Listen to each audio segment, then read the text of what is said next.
aya nu nyebut moyan tanpa ngopi jeung udut teh siga sayur teu diuyahan. Ngopi sorangan mah enak, tapi ngopi bari moyan bari udut jadi sajalan. Dina moyan sok kaluar ide-ide nu teu disangka.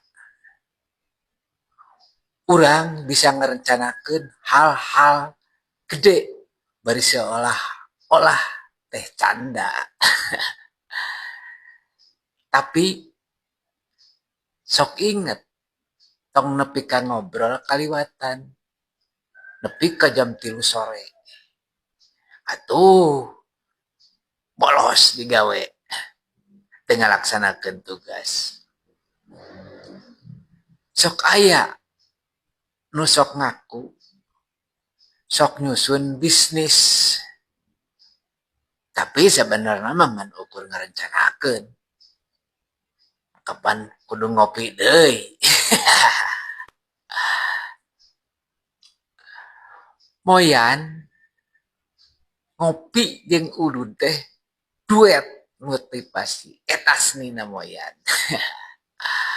Haneut